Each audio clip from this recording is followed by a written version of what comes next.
short weekend, so to speak. A short weekend in the crypto markets that have been tumbling so nicely over the past week or so since like last Monday's highs.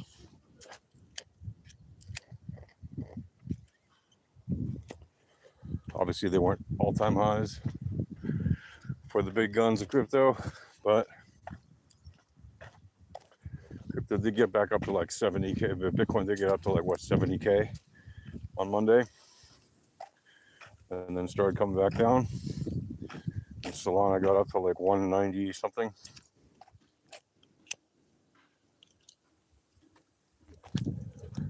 Before it began coming down, and Ethereum got up to, I'll forget whatever the number was before it started coming back down, right? So last Monday was a pretty precipitous date. And if you look at how it moved, there were intersects before that all happened on various times of various assets. And by intersects, I mean intersects of like the 30 power mean, smoothing like 10, and various RMLR lengths and time frames. So what does that mean? Well, it means we had a nice week of the downside, which is exactly what, for example, the AVRs said was likely to happen this week.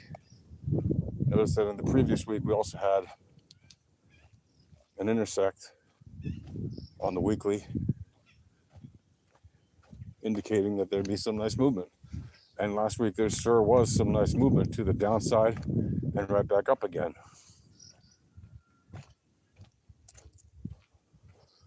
And then this week, it was to the downside. So you had three significant moves on the weekly candle in 2 weeks.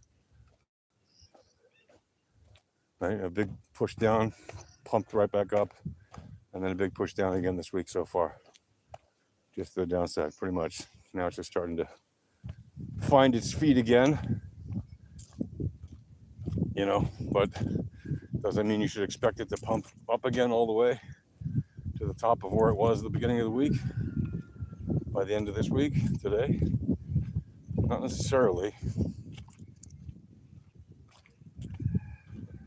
If you look at the power mean bands, you'll see that most of the assets are still on the weekly time frame, still pretty high up on their power mean bands, and certainly could keep dumping out to like the reverse wave trend, bottom of the power mean band, even the Fisher, right? The reverse Fisher line.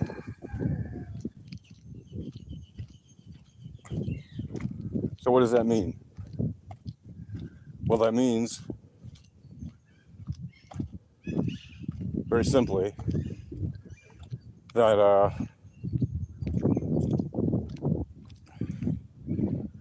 it's going to be another very interesting week for scalps on lower time frames. Why do I say that? Well, the indications are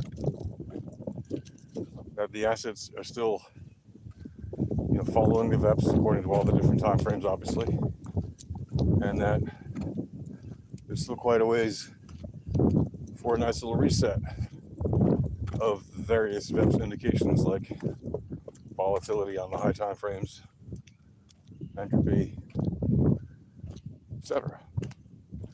Variance, all the deal. Now, does that mean that it has to drag itself out over 3, 4, 5 weeks? Well, if you look at the intersects that happened on the 7-day or weekly time frame, for example, on Bitcoin, you'll notice there was an intersect last week. So last week was 0 to 4 candles until there was a nice move, and there were already 3 nice moves in just 2 candles on the 0 and the 1 candle, which means we still have 2, 3, and 4 left. which means it could still happen. There'll be some more crazy moves for the next few weeks. And on top of that, the next intersect, it looks like, will probably be sometime around early or mid-September, which is around 4 or 5 weeks from now. So what happens if that happens? Well, if the assets take their jolly time, their sweet old time in the dog days of summer,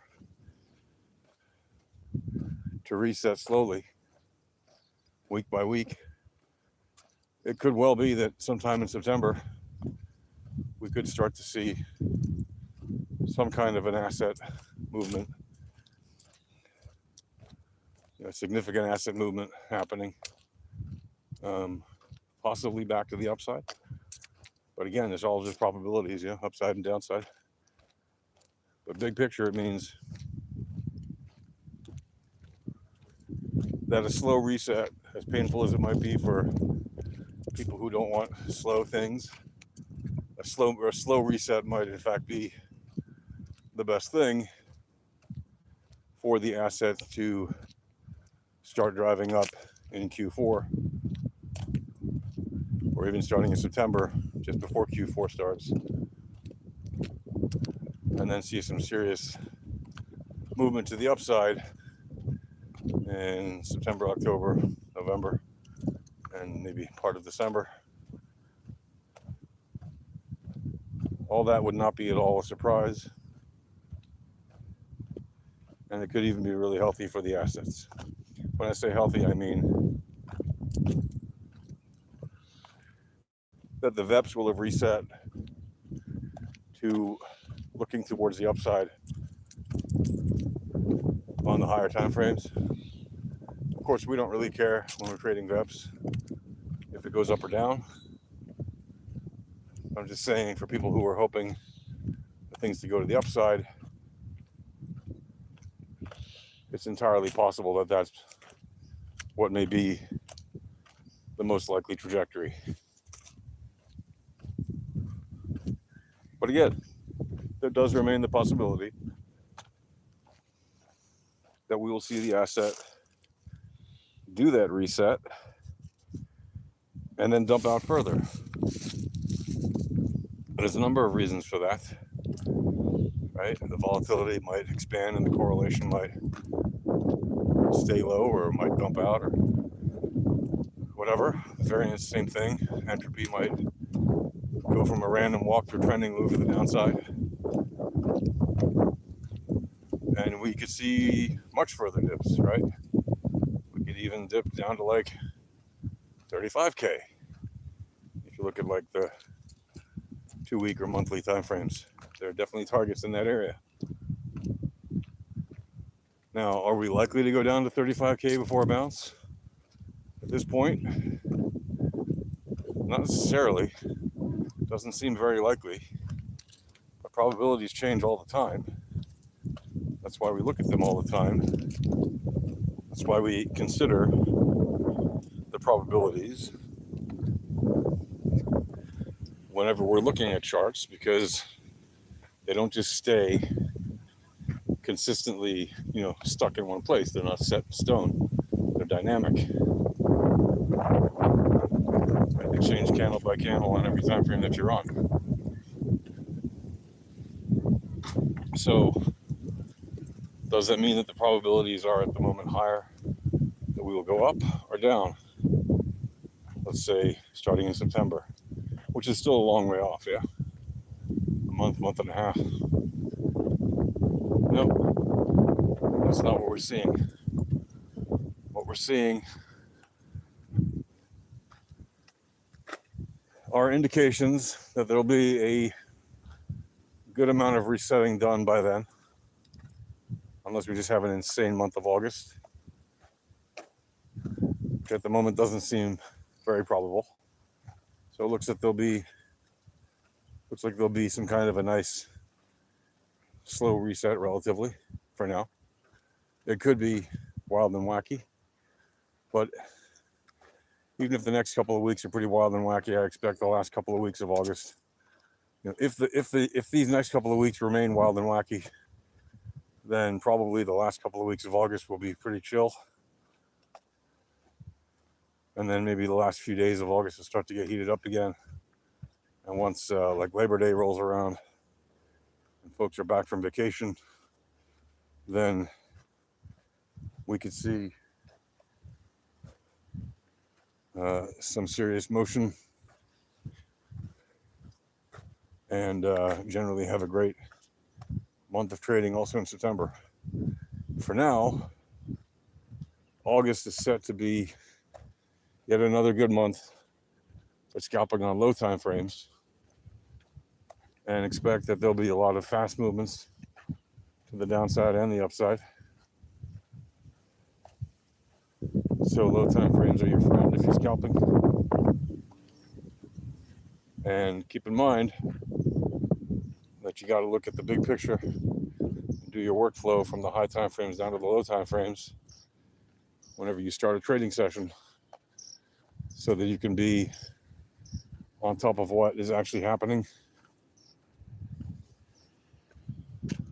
and so that you can enjoy your trading experience by winning the vast overwhelming majority of your trades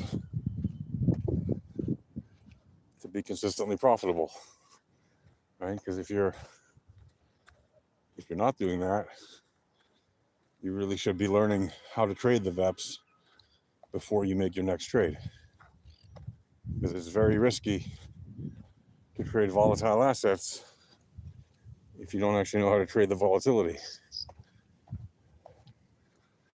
Right? If you're using lagging indicators with Voodoo TA, or traditional technical analysis as people call it, then it is far more likely that you will lose your trades. By the way, I don't know if you can hear it, but there's all kinds of jet wash near where I am from jet fighters, etc. Hopefully everything will be relatively peaceful, as I've spoken with you about, since the Middle East is currently in a state of a lot of tension, and there's a lot of negative anticipation for events to be rather insane in the coming days. Hopefully it will not get to that, but I mean, it's already pretty crazy depending on where you are in the Middle East in certain places, and it's summer, and that is a highly volatile time, unfortunately, because that is a time when typically people who have fireworks and want to throw them around, especially certain groups of people, typically have the most capacity to do so. They don't usually like to do things so much in the winter or in the rainy season, because the less well-armed groups typically have less capacity to do so, especially a group against a group that has more capacity to do so. So typically we see flare-ups in the spring and summer and early. Unfortunately, that's the way it is in the Middle East. And what that means is that, of course, that will affect certain things like day-to-day life for people who live in the area, and even certain markets will be impacted, because shipping, import, export, tourism, all that stuff gets affected. Employment gets affected, all kinds of things.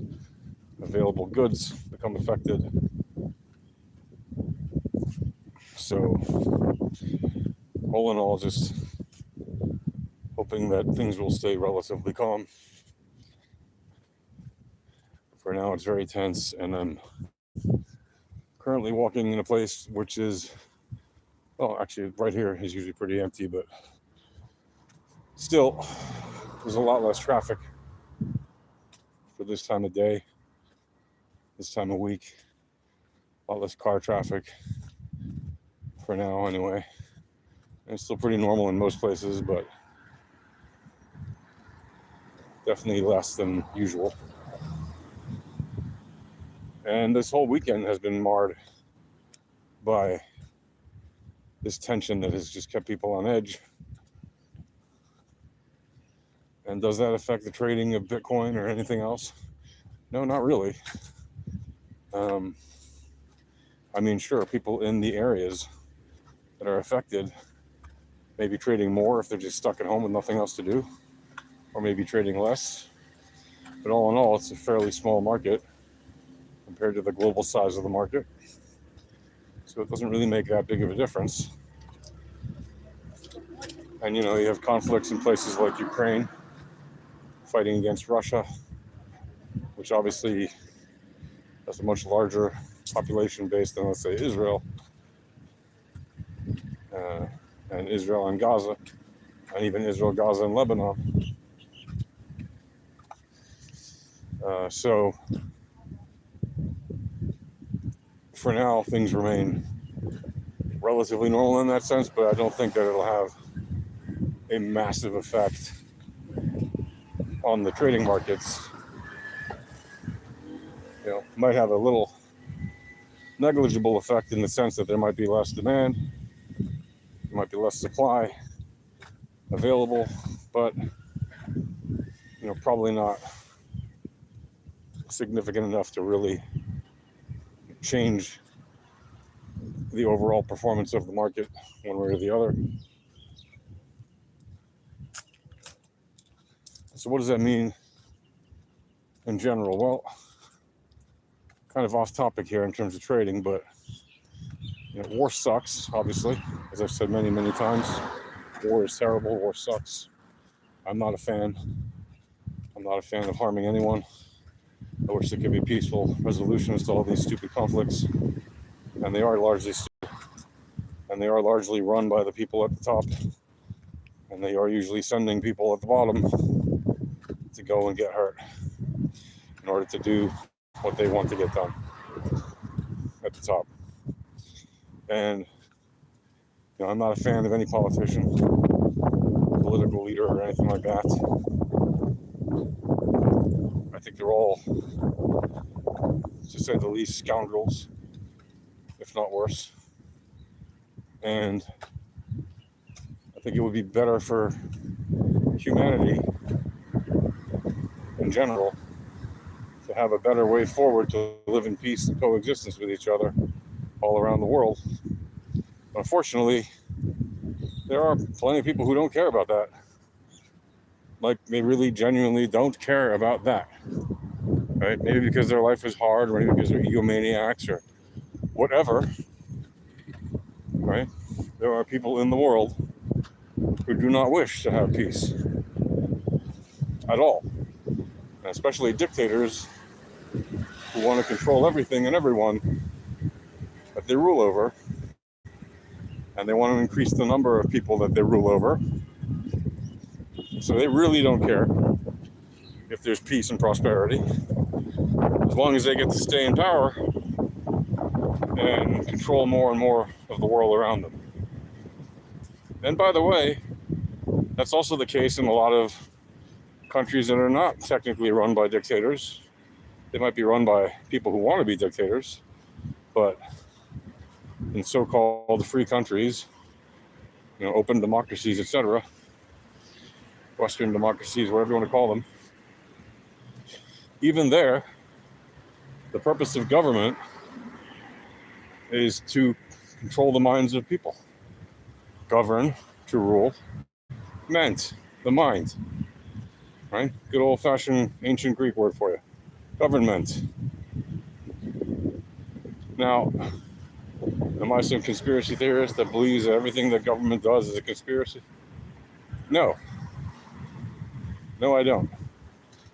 But do I look at basic, obvious facts that are impossible to deny and judge things accordingly? Yes. Yes, I do. Why do I do that? Well, because to ignore basic facts that can't be denied is foolish and wrong. I mean, you can want the sky to be, black and white polka dot 24 hours a day, but it isn't. It doesn't matter how much you want it to be. It just isn't. Right? You can want there to be world peace instantly and everybody's happy and nobody is suffering, but that's not reality. And to deny that, is simply foolish. So, do I think that Bitcoin and Cardano and Litecoin and cryptocurrencies that are at least theoretically decentralized are a good solution for many of these problems? Well, they're a good solution for some of them. It's certainly not a panacea. Bitcoin's not going to solve cancer. Bitcoin's not going to pay off everyone's debts.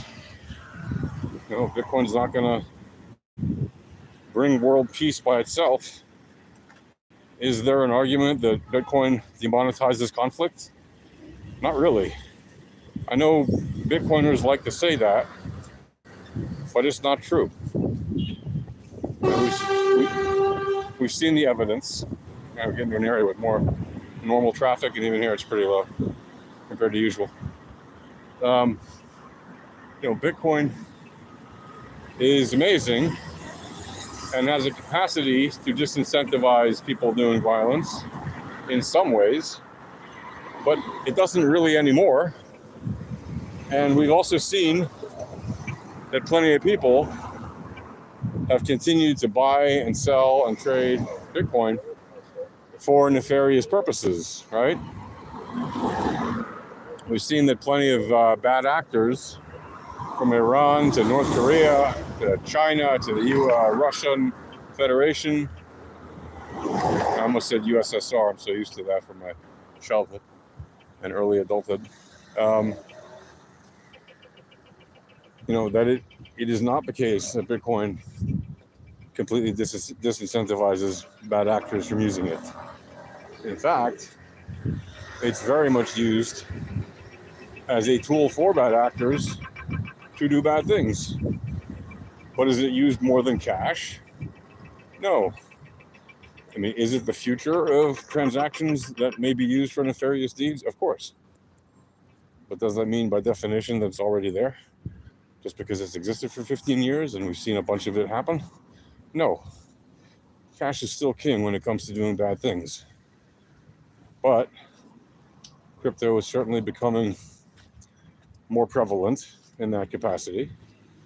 And that's always been one of the risk management issues related to Bitcoin and crypto in general.